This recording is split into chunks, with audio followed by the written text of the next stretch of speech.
Hey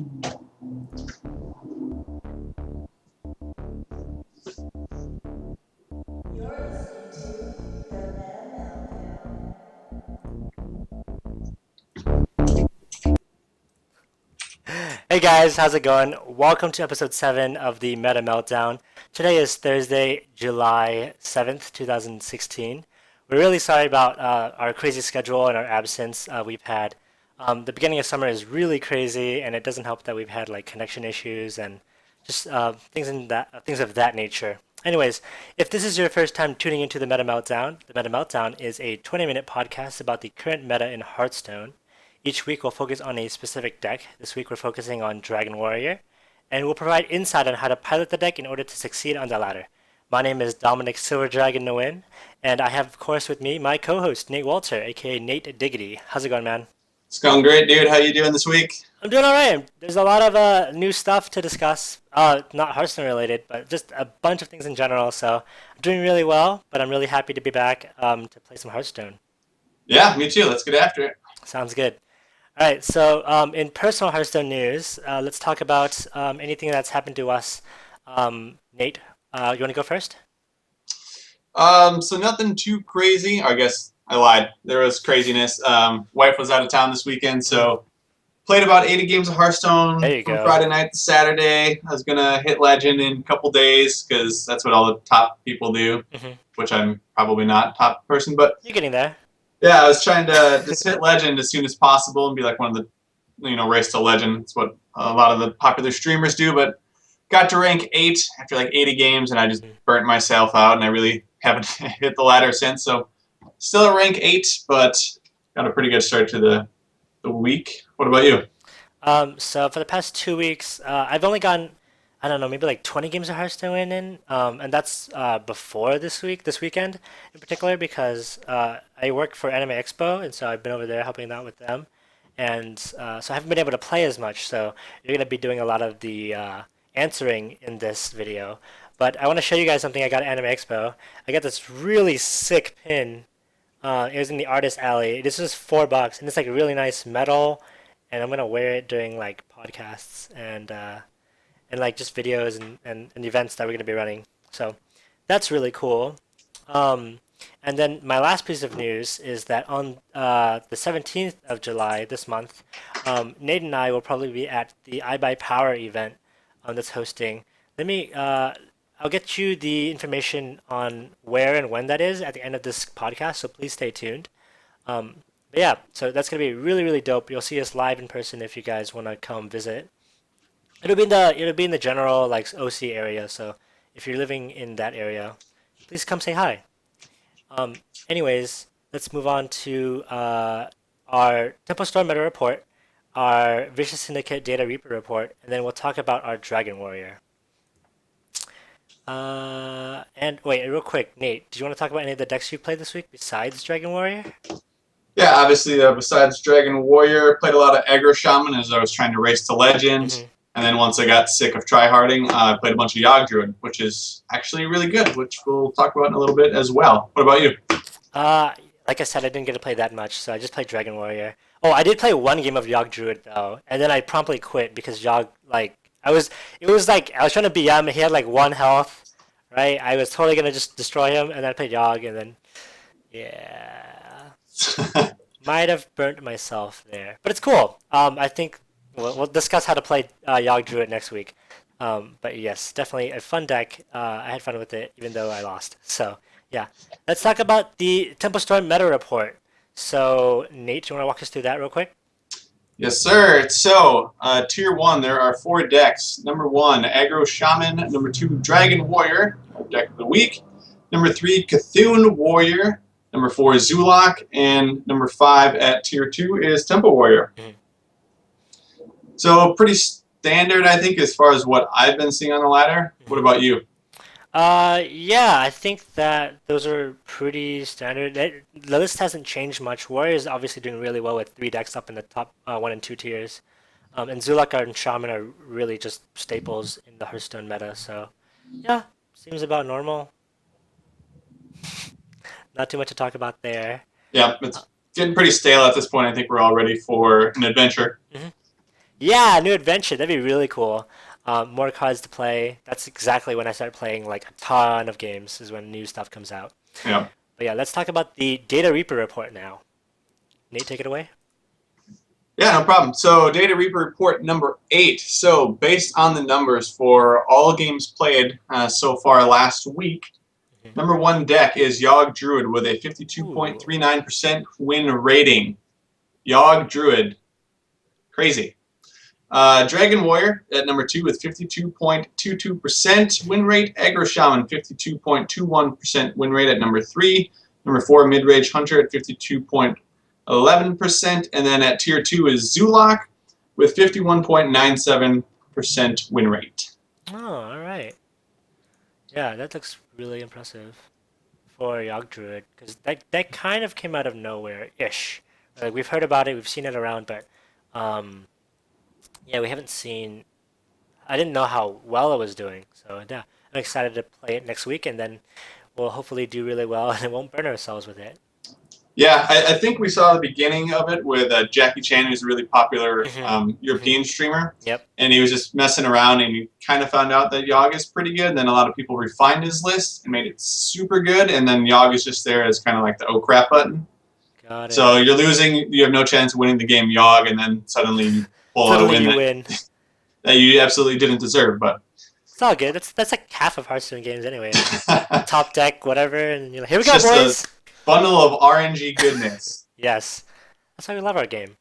But yeah. So then let's talk about our tempo list, our tempo Dragon Warrior. Nate, do you want to run through the deck list, and then we'll talk about stats right after?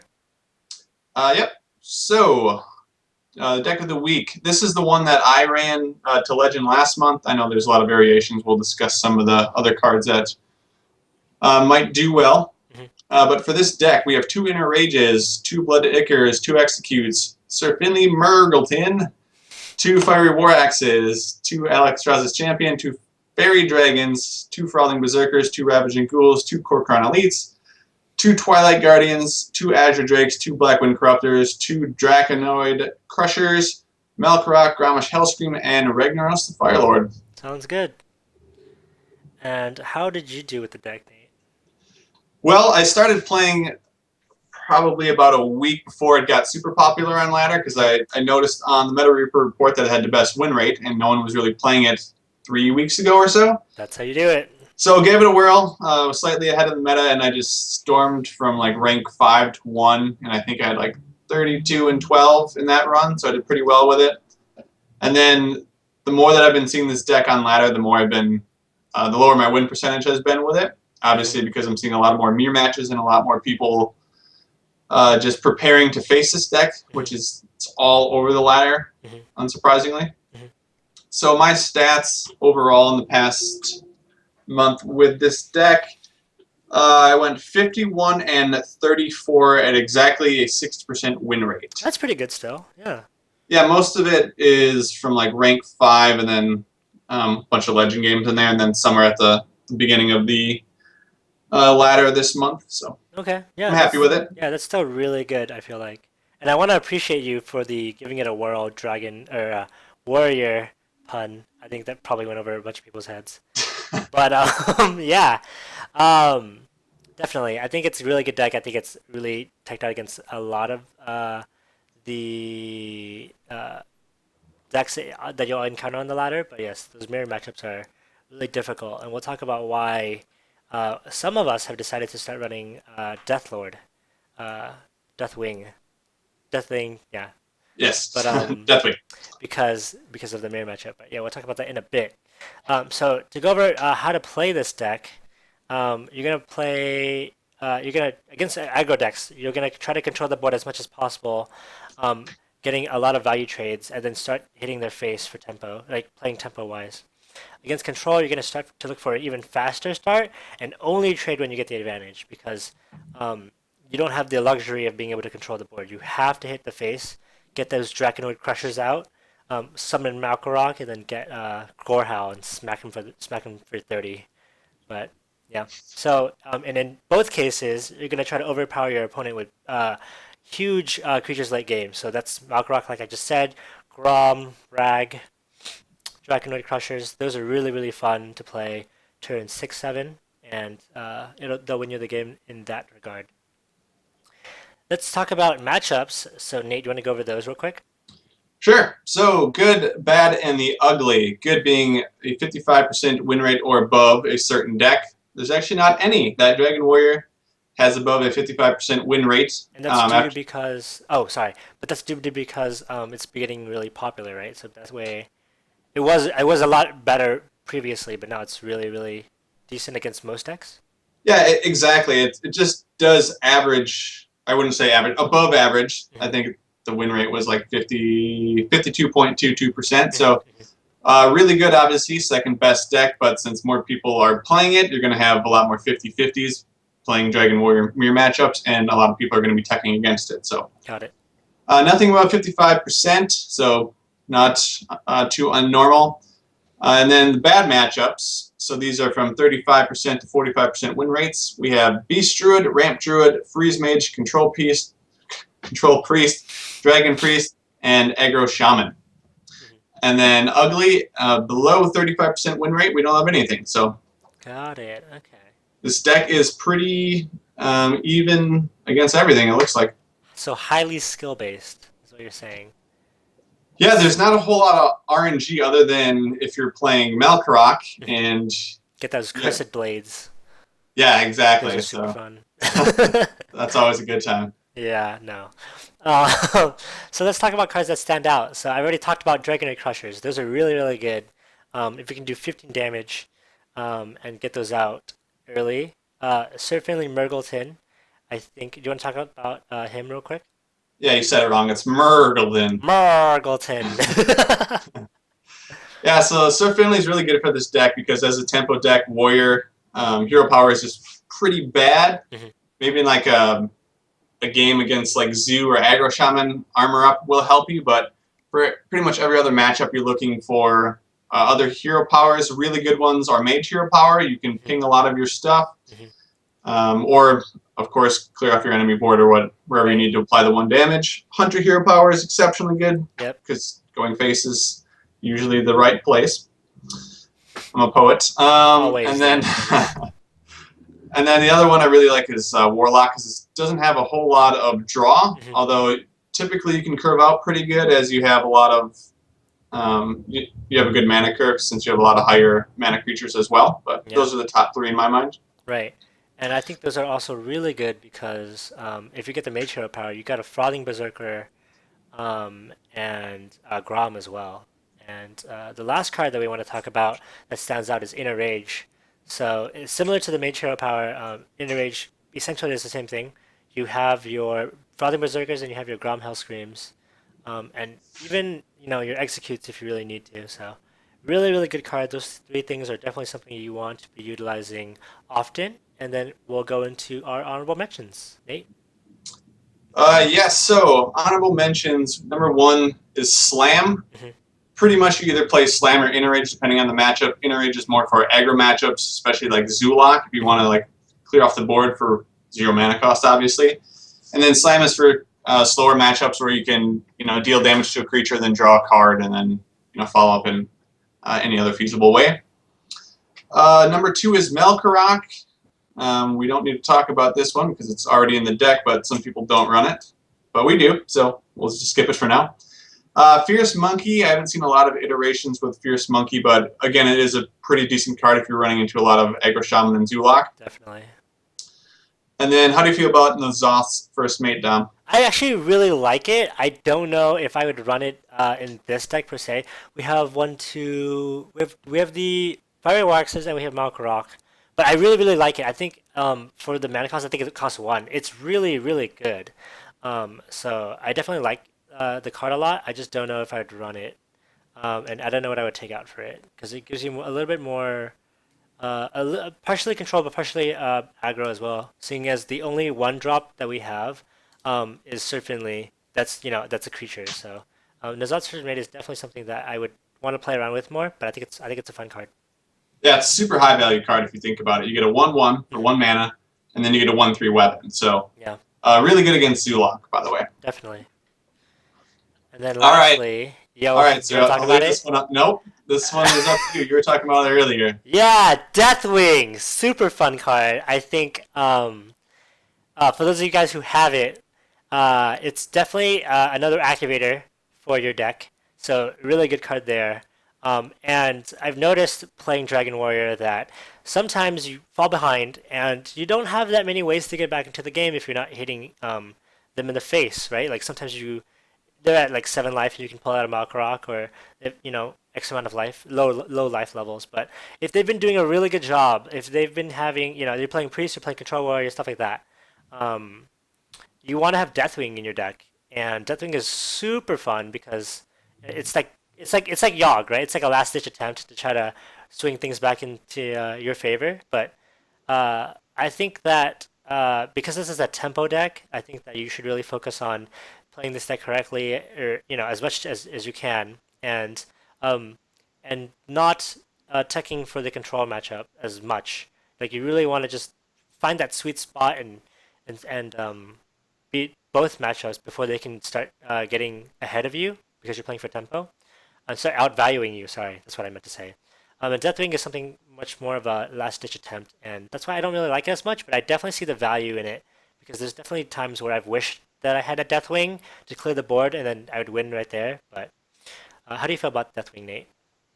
I think win or lose, it's just a goddamn fun card to play. Definitely. Just clearing their entire board off, and then losing all of your hand is obviously sort of a downfall. But other than that, I really like it. A lot of people have been successful with it. I think a couple people have got top 10, and maybe I even saw #1 with it. I know Trip, who's not a very well-known Hearthstone player, but in the community, but I think he has finished #1 before on the ladder. So Oh, nice. Very cool. Yeah. Yeah.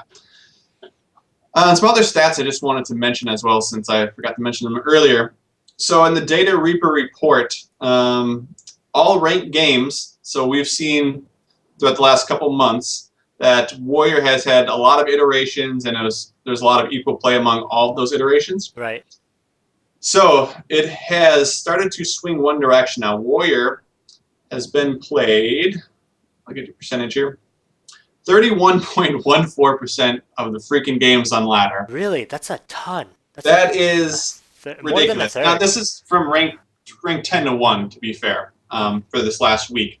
But 14.13% of those games have been with Dragon Warrior, so about 15% of all games, essentially, have been with Dragon Warrior, and then 7.52% of those games have been Control Warrior of the 30% of the Warrior games, and then it just sort of falls off from there with Tempo Warrior not seeing much play, about 2%, Control Warrior, we'll call it 3%, Patron under 2%, Pirate Warrior under 2%. So Dragon Warrior is king. Got it. Looks like we picked the right deck. Yeah, we definitely did. We're a little late to the party, as we kind of missed last week to really talk about it and get people ahead of the game, but still really good. So go play it, go have fun on the ladder, making people cry. Definitely. Sounds good. So, the one thing they need to get started out with this deck is the starting hand, or the mulligan. So let's talk about that. Nate, you want to take it away? Yes, sir. So, against Aggro, we are looking for the following cards. Fiery Wind Axe. We've talked about this with Tempo Warrior. You get this card in your opening hand. Always want that card. And you're looking good. It's super undervalued card. It's amazing. So keep that. Blood to Ichor is really good, especially, if you're playing like a Zulok or Aggro Shaman. If someone plays, I forget the name of this, Argent Squire. Oh, yeah. Yeah, you just throw it on the Divine Shield, it breaks it, and you get a 2/2, and they're left with a 1/1. So it's really good against cards like that. Right. Alex Strauss's Champion, super good. Again, you do have to pair it with a dragon to get the +1 attack and charge effect, but definitely try to keep that in your opening hand and just pray for a dragon. Sir Finley, really good. Obviously, he's the only 1-drop in this deck, so keep him every time. Fairy Dragon, amazing It's opening. so good. So good. I love Fairy Dragon. Holy crap. It's Yes. beautiful. Super good against classes that use a lot of spells, like Warrior right away. If they don't have their axe, they can't shield slam it or anything, or like Mage. And then Ravaging Ghoul. So it's really good. for just activating your own cards like Frothing Berserker, and then also clearing the board as well. Definitely. So one of those 6, or just look for a combination of that 6 if possible. Yep. And then how about control, Dom? So for control, you're looking for the same thing, but you're also looking for Frothing Berserker, because you can keep those and get those out really early. But I want to reiterate again, like Fairy Dragon is super, super useful. It also gives you a lot of tells too, because a lot of people will hover the Fairy Dragon, or they'll pull a card out of the Fairy Dragon, forgetting that it doesn't, spells don't affect it. So then you'll know that they have something, whatever deck it is. You'll know that they have an early game card for your next drop. But yeah. So again, you're looking for Fiery War Axe, Blood Ichor, Alex Strauss's Champion, Sir Finley, Fairy Dragon, like we've mentioned, Ravaging Ghoul, and then you really want Frothing Berserker because you can get in a lot of damage early before they start ramping for value. So, yeah. Yeah, Frothing can definitely be a win condition in and of itself if not dealt with. So definitely a great card against control. Yeah, and that is about going to wrap it up for us this week, guys. Thank you for everyone who's watching, downloading our podcast, checking us out on Twitch, racking up views on YouTube. All those things are really wonderful, and we love seeing you guys up on there. Shout out again to our moderator, Ritual Plays, every week. Doesn't matter when we have it, you're always there for us. We really, really appreciate you. So thank you again, sir. And again, you can find all our deck lists and previous shows at metameltdown.com. Next week, we're going to be talking about Yogg Druid. And Yes! yeah, we're Yogg Druid. And next week, you'll be able to find us on Twitch at twitch.tv/metameltdown. We'll shoot for next Wednesday at 7 p.m. And Pacific? yes, Pacific time. For those of you guys who are living in Utah, I know a couple of you guys watch us out in there, so thank you guys. And our Twitter is at the MetaMeltdown. Our YouTube is MetaMeltdown. And our email is metameltdownpodcast@gmail.com. I did mention that we're gonna be at the iBuyPower Summer Invitational 2016. I'm gonna link you guys up on YouTube if you guys are over there. But it's iBuyPower, or I'll put it up on Twitch as well.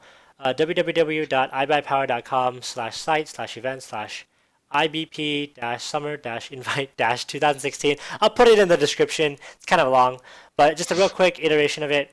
Every popular game is going to be there. We're going to have it at Esports Arena. So yes, Nate, the point in which we have met. We're going to return there and start casting again. So it's going to be really epic. Getting the band back together. Yeah, exactly. Well, 2/3 of the band. The good part. It's the good parts. Yes. We'll have CS:GO, Overwatch, Hearthstone, League of Legends, Rocket League, and Super Smash Bros. And it's sponsored by NVIDIA, Microsoft, WD, Best Buy, NVIDIA. Intel, that's what it is, and PvP Live. So definitely come. Yeah, sorry, we have sponsors. Yeah, I gotta do it. But yeah, check us out. July 16th to the 17th. We will be there July 17th. So definitely check us out on the Sunday because that's when we'll be there. Every other game, or the other games will be there. So definitely check that out. But yeah, thank you everyone for listening. Again, we super appreciate it. Anything else, Nate? That'll do it. Thanks everyone for tuning in. See you next week. Sounds good.